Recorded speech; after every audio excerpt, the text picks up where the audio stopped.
Well, what's going on? I'm Whit. Today, another budget watch unboxing inside an homage of a Benrus Type II.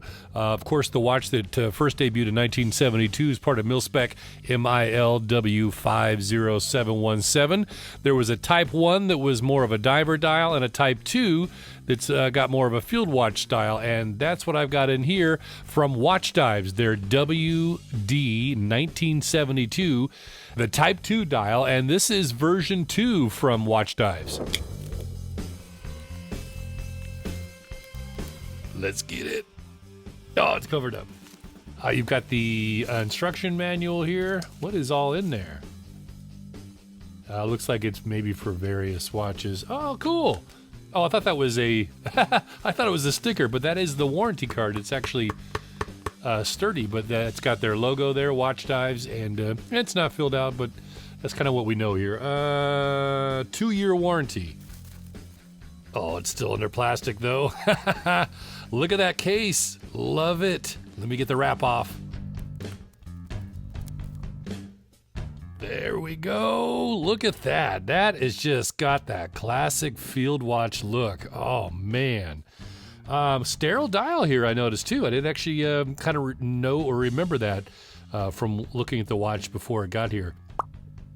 But, man, this case looks awesome. This has got like a sandblasted finish here. By the way, so this is version 2. Now, version 1, the original homage that they put out, I guess it had an 18 millimeter strap and lug width, and some people didn't really care for that for the size of the watch.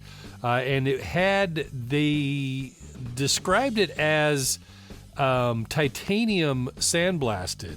And apparently that left some fingerprints or something. So this is just kind of a silver sandblast. It does kind of have that titanium look though, doesn't it? But I mean, it is very smooth. Look how satiny that is. I mean, that is a great finish. I'm impressed with that immediately. Okay, let me tell you what I know about the watch as we walk all around it. And first we'll notice that the crown is unscrewed. Now this is a VH31 sweeping quartz movement from Seiko. So this, probably was originally like that. Crown pulled out all the way to save battery life when it was shipped, but maybe it got bumped or something, and we see it's running, but crown undone. This is a screw down crown. So let's go ahead and thread it. It's threaded easily. And this case shape, look at that, how it just has this integrated crown guards. This crown is,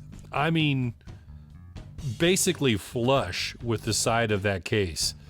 That is nice design or engineering there. The fitment is very nice. I don't even feel just but a little bump there. And like I mentioned, this is a 316L stainless steel case that's sandblasted in finish, and there is a domed sapphire crystal with clear anti-reflective coating. We've got a 120 click unidirectional bezel, and it's got an aluminum bezel insert. Let's check the action now.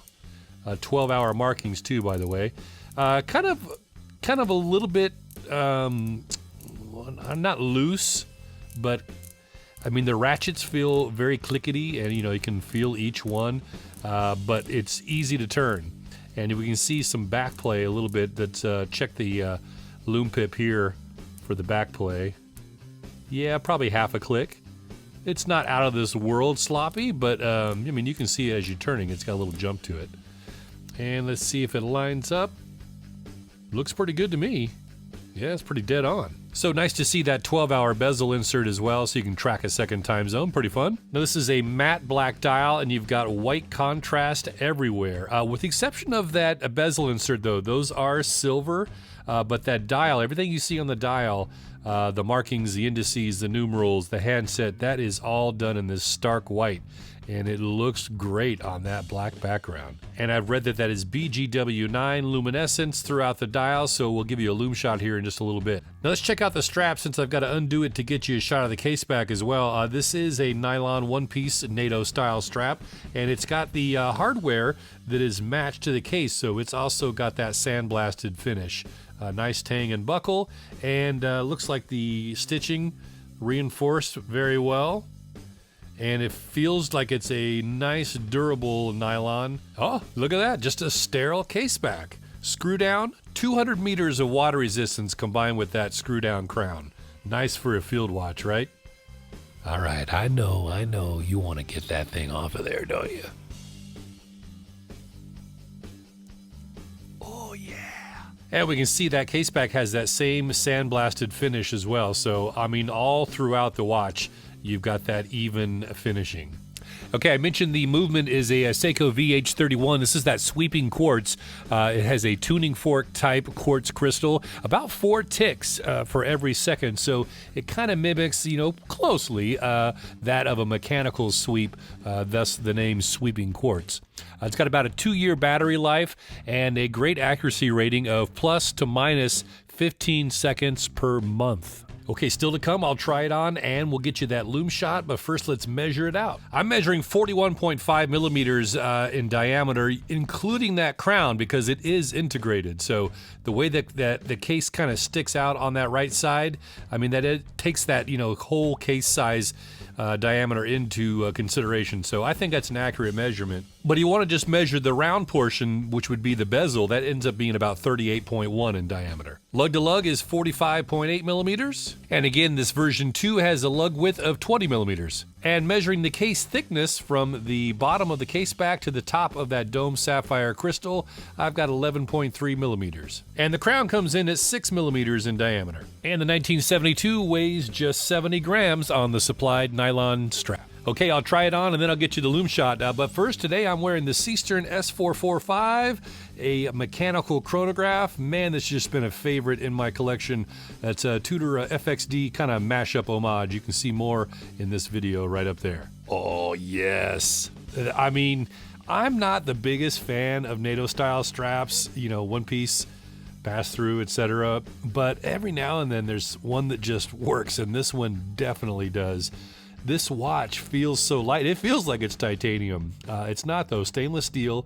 And this strap is a perfect match for this watch head. This feels really nice.